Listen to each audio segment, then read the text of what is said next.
നിറങ്ങളുടെ രാജകുമാരന്റെ പിറന്നാളാണ് ഇന്ന്. 1976 ജനിച്ച ഒരു രാജകുമാരൻ, നിറങ്ങളുടെ മാത്രമായ രാജകുമാരൻ. പേര് ക്ലിന്റ്.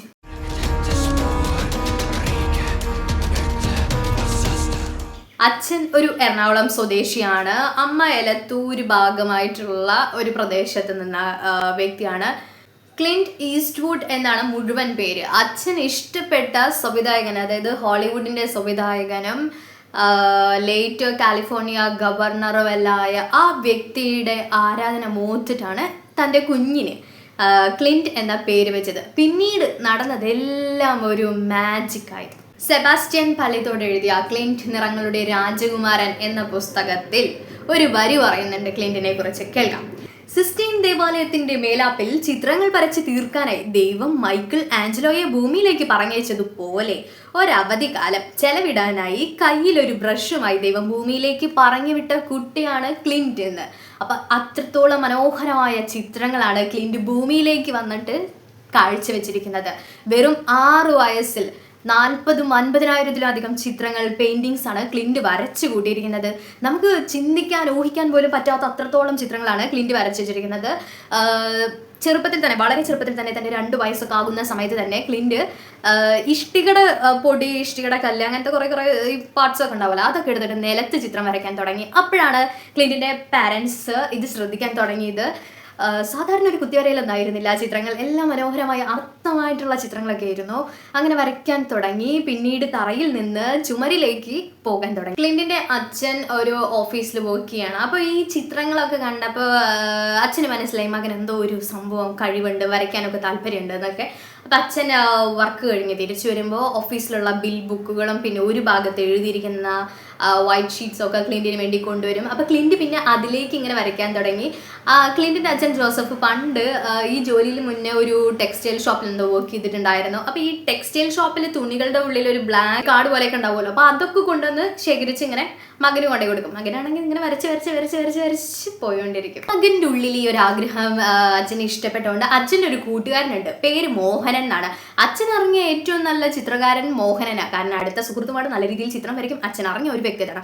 അപ്പൊ മകന്റെ ഈ കഴിവും താല്പര്യവും ഒക്കെ മോഹനനോട് പറഞ്ഞു, മോഹന, എന്റെ മകൻ ഇങ്ങനെ ചിത്രം വരയ്ക്കാൻ ഒരുപാട് കഴിവ്, നല്ല താല്പര്യമൊക്കെ ഉണ്ട്. അപ്പൊ നീ ഒരു കാര്യം ചെയ്യ്, അവന് ഒരു ഗുരുവായിട്ട് നിൽക്കാൻ പറ്റുമോ, കൂടുതൽ എഡ്യൂക്കേറ്റ് ചെയ്യാൻ പറ്റുമോ എന്നുള്ള രീതി ചോദിച്ചു. അപ്പൊ മോഹനൻ പുള്ളിയുടെ വീട്ടിലേക്ക് വന്നു, മകനെ കണ്ടു. മോഹനൻ അടുത്ത വീട്ടിൽ ഒരു വ്യക്തിയാണ്, നിയർ നെയ്ബേഴ്സാണ്. അപ്പോൾ വീട്ടിലേക്ക് വന്ന് മകൻ്റെ ചിത്രങ്ങളൊക്കെ കണ്ടപ്പോൾ അത്ഭുതപ്പെട്ടു. നിന്റെ മകനെ എനിക്ക് ഗുരുവാകാൻ കഴിയില്ല എന്ന് തന്നെ പറഞ്ഞു. അച്ഛനാകെ അപ്സെറ്റായി. ഓക്കെ, ഹി അവോയ്ഡിങ് എന്നുള്ള രീതിയിലാണ് ജോസഫ് ചിന്തിച്ചത്. പക്ഷെ മോഹനൻ ചിന്തിച്ചത് വേറൊരു രീതി. മോഹനൻ ഈ സമയത്ത് ഒരു കാര്യം പറയുന്നുണ്ട്. വിരൽത്തുമ്പുകളിൽ നിന്ന് വിസ്മയലോകങ്ങൾ വിരിയിക്കാനിരിക്കുന്ന ഈ കുട്ടിയെ ചിത്രരചന പഠിപ്പിക്കാൻ താൻ ആളല്ല. ക്ലിന്റിന്റെ ഗുരുനാഥൻ അവൻ തന്നെ. അവനെ ആർക്കും ശിഷ്യപ്പെടുത്തേണ്ട ആവശ്യമില്ല. അങ്ങനെ ചെയ്താൽ ഒരു ഗുരുവിനെ അപമാനിക്കുന്നതിന് തുല്യമായിരിക്കും എന്നാണ് മോഹനൻ പറഞ്ഞിരിക്കുന്നത്. അപ്പൊ എത്രത്തോളം മോഹനൻ ക്ലിന്റിനെ ആദരിക്കുന്നു, ബഹുമാനിക്കുന്നു, അവന്റെ ചിത്രങ്ങളോടുള്ള താല്പര്യം പ്രകടിപ്പിക്കുന്നു എന്ന് നോക്കണം. പെരുമാനൂരിലെ സെന്റ് തോമസ് സ്കൂളിലാണ് ഈ ക്ലിന്റ് പഠിച്ചു വന്നത്. ക്ലിന്റിന് അമ്മയേക്കാൾ ഉപരി അടുത്തൊരു സ്ത്രീയോട് താല്പര്യം ഉണ്ടെങ്കിൽ ആ കോൺവെന്റിൽ അല്ലെങ്കിൽ ആ സ്കൂളിലെ ഒരു സിസ്റ്ററിനോടായിരുന്നു. സിസ്റ്റർ മരീഷ്യസ് എന്നാണ് ആ ടീച്ചറിന്റെ പേര് വരുന്നത്. സാധാരണ ക്ലിന്റ് എല്ലാവരോടും അങ്ങനെ ഇടപഴകുന്ന കൂട്ടത്തിലല്ല. അവൻ അവന്റെ വരലോകത്ത് ഇങ്ങനെ പാങ്ങി കിടക്കുന്ന ഒരു കുട്ടിയാണ്. അപ്പോൾ സ്കൂൾ ടൈമിങ്ങിൽ അവൻ ഈ പോകുന്ന സമയത്ത് അവനെ കുറച്ചും കൂടി സപ്പോർട്ട് ചെയ്തത് ഈ സിസ്റ്റർ മരീഷ്യസ് ആണ്. അവന്റെ ചിത്രരചന കണ്ട് ടീച്ചർ ഒരുപാട് അത്ഭുതപ്പെട്ടു. ആ സ്കൂൾ മൊത്തം ഇവന്റെ ഫാനായി. ക്ലാസ് റൂം മാത്രമല്ല, സ്കൂൾ മൊത്തം ഫാനായി. അവൻ ആദ്യമായിട്ട് ഈ തറയിൽ നിന്നും ചുമരിൽ നിന്നും സ്കൂൾ ബോർഡിലേക്ക് എത്തി. വരയിലൂടെ സ്കൂൾ ബോർഡിൽ ആദ്യമായിട്ട് വരച്ചൊരു ചിത്രം എന്ന് പറയുന്നത് ഒരു നായക്കുട്ടി സ്വപ്നം കാണുന്ന ചിത്രമാണ് ആദ്യമായിട്ട് വരച്ചത്. ഒരുപാട് ചിത്രങ്ങൾ വരച്ചുകൂട്ടി എല്ലാവരുടെയും മനസ്സിൽ ഇഷ്ടം മുതിർന്നെടുത്ത് എങ്ങനെ ഭയങ്കരമായിട്ട് ഒരു നല്ല രീതിയിൽ പോയിക്കൊണ്ടിരിക്കുമ്പോഴാണ് ക്ലിന്റിന് പെട്ടെന്ന് ഒരു അസുഖം വരുന്നത്. സാധാരണ പനിയിലൂടെയായിരുന്നു അസുഖം വന്നത്. അത് മൊത്തത്തിൽ അവൻ്റെ ലൈഫ് മാറ്റിമറിച്ചു എന്ന് തന്നെ പറയാം. അവൻ്റെ ചിത്രങ്ങൾ പിന്നീട് ഓരോ എക്സിബിഷനിലായിട്ട് പ്രദർശിപ്പിക്കാനൊക്കെ തുടങ്ങി. ഒരു ദിവസം അവൻ്റെ അസുഖം കൂടുതലായി. ആശുപത്രികളിലേക്കൊക്കെ കൊണ്ടുപോയി. പെട്ടെന്ന് ആശുപത്രിയിലൊക്കെ കൊണ്ടുപോയി ചികിത്സ. പനിയിൽ നിന്ന് തുടങ്ങിയതാണ്. പിന്നെ ചികിത്സ അങ്ങനെയൊക്കെ പോയിട്ട് വേറൊരു രീതിയില്ലാതെ പിന്നെ ഒരു വിഷു ദിവസം അവനെ വീട്ടിലിരിക്കുന്ന സമയത്തായിരുന്നു. അന്നും അവന് വയ്യായിരുന്നു. അപ്പം അമ്മ ചോദിച്ചു, മോനിങ്ങനെ എപ്പോഴും തുള്ളിച്ചാടി ചിത്രരചന, പിന്നെ ഒരു ജനാലയുണ്ട് വീട്ടിൽ, ആ ജനാല വഴി ഇങ്ങനെ പുറത്ത് നോക്കിയിട്ട് കാണുന്ന കാഴ്ചകളൊക്കെ അതേപോലെ വരച്ചു വെക്കുന്ന ഒരു കക്ഷിയാണ് ക്ലിൻറ്റ്. അപ്പോൾ ഒന്നുമില്ലാതെ അടങ്ങി ഒതുങ്ങിയ ഒരു റൂമിൻ്റെ ഉള്ളിൽ കിടക്കുക, ഭയങ്കര ടയേർഡായിട്ട് കിടക്കണം. അപ്പോൾ അങ്ങനെ കിടക്കുന്ന ഒരു മകനെ കാണുമ്പോൾ അമ്മയ്ക്ക് സങ്കടം വരിക. അപ്പോൾ അമ്മ ചോദിക്കുക, മോന് ചിത്രം വരയ്ക്കണ്ടേ എന്ന് ചോദിക്കുമ്പോൾ വേണ്ട എന്ന് ക്ലിൻറ്റ് പറയുന്ന, ആദ്യമായിട്ടാണ് ചിത്രം വരയ്ക്കേണ്ടത് എന്ന് ചോദിക്കുമ്പോൾ ക്ലിൻറ്റ് വേണ്ട എന്ന് പറയുന്നത്. കാരണം അത്രത്തോളം ക്ഷീണിതനായി കിടക്കുകയാണ്. പിന്നീട് അവൻ ഹോസ്പിറ്റലിലേക്ക് കൊണ്ടുപോയി ബൈബിളും ഭഗവത്ഗീത അങ്ങനെയുള്ള ഒരുപാട് ഗ്രന്ഥങ്ങളാണ് അവനെ ഏറ്റവും കൂടുതൽ വായിക്കുന്നതും കേൾക്കാൻ താല്പര്യപ്പെടുന്നതും. അതിലുള്ള കാര്യങ്ങളാണ് അവൻ കേട്ട് വരയ്ക്കുന്നത്. അവൻ്റെ ഇഷ്ട ദൈവം എന്ന് പറയുന്നത് ഗണപതിയാണെന്നൊക്കെ കേട്ടിട്ടുണ്ട്. കാരണം ഗണപതി ഒരുപാട് തരം ഡിഫറെൻറ്റ് ടൈപ്സ് ഓഫ് ഗണപതീസിൻ്റെ ചിത്രങ്ങളാണ് അവൻ വരച്ചു കൂട്ടിയിരിക്കുന്നത്. ഹോസ്പിറ്റലിൽ കിടക്കുന്ന സമയത്ത് അമ്മയോട് ഒരു പേജിൻ്റെ ബൈബിൾ എടുത്ത് വായിക്കാൻ പറയുന്നു. ആ ബൈബിൾ വായിക്കുമ്പോൾ അവൻ തന്നെ പറയുന്നുണ്ട്, ഞാൻ ചിലപ്പോൾ ഉറങ്ങിപ്പോകാൻ സാധ്യതയുണ്ട്, എന്നെ എണീപ്പിക്കരുതെന്ന്. അതിലൊരു അത്ഭുതമായ വരി ഈ ബുക്കിലുണ്ട്. എനിക്കത് വായിച്ചപ്പോൾ ഭയങ്കരമായിട്ടൊരു നമ്മൾ റിയൽ ആയിട്ട് ആ ഹോസ്പിറ്റലിലുള്ള ഒരു ഫീൽ വന്നു. ഞാൻ വായിച്ചു തരാം. മിഴികളിൽ തിരികൊളുത്തുവാൻ ഇനി പുതുമകളിലില്ല, പുലരികളില്ല. സ്മരണയിൽ തൂകി നിറയ്ക്കുവാൻ ഇനി വരകളും വർണ്ണപരാഗവുമില്ല. വരച്ച രൂപത്തിൻ വടിവിലും കുറിച്ചെടുത്ത വാക്കിന്റെ പൊരുളിലും കൂടിയിരിക്കും വേദന കിനാവ് കൊണ്ട് ഞാൻ. ഉറങ്ങുമ്പോൾ എന്നെ ഉണർത്തരുതമ്മേ, വസന്തഗർഭത്തിൽ പിറക്കുമാനിറപ്പൊലിമ തേടി ഞാൻ പൊലിഞ്ഞു പോകട്ടെ. വിശുദ്ധ മൗനങ്ങൾ വിരിയും വൈശാഖ വസന്ത രേഖകൾ വരച്ചെടുക്കട്ടെ. എന്ത് സ്വീറ്റ് ആൻഡ് സ്മാർട്ട് ആയിട്ടുള്ള ക്രിസ്പി സെൻറ്റൻസ് ആണ് ആ ഒരു മൊമെൻറ്റ്. അമ്മയും മകനും ആശുപത്രിയിൽ കിടക്കുക, അവൻ എന്നെ എണീപ്പിക്കരുത് എന്ന് പറയുക, ഞാൻ എൻ്റെ വരലോകത്ത് ചിന്തിച്ചുകൊണ്ടിരിക്കുക. ലൈക്ക് എല്ലാം ഈ ഒരു 4 വരിയിൽ ഒതുക്കി വെച്ചിരിക്കുകയാണ്. പിന്നീട് അവൻ ആ ഉറക്കത്തിൽ നിന്ന് എണീറ്റിട്ടില്ല എന്നതാണ് അതിൻ്റെ സത്യം. ഒരു അസുഖബാധിതനായ ഒരു 6 വയസ്സുകാരൻ പൊലിഞ്ഞുപോയ നിമിഷമാണ് ഈ വരികളിലൂടെ ആവർത്തിച്ചിരിക്കുന്നത്. ഇതിൻ്റെ ഏറ്റവും വലിയൊരു ക്ലൈമാക്സ് സ്റ്റോറി എന്ന് പറയുന്നത്, ഇവൻ മാങ്ങി പോയതിനു ശേഷവും ഇവൻ്റെ ചിത്രങ്ങൾ പല ആർട്ട് ഗാലറിയിലും പ്രദർശിപ്പിച്ചിട്ടുണ്ടായിരുന്നു.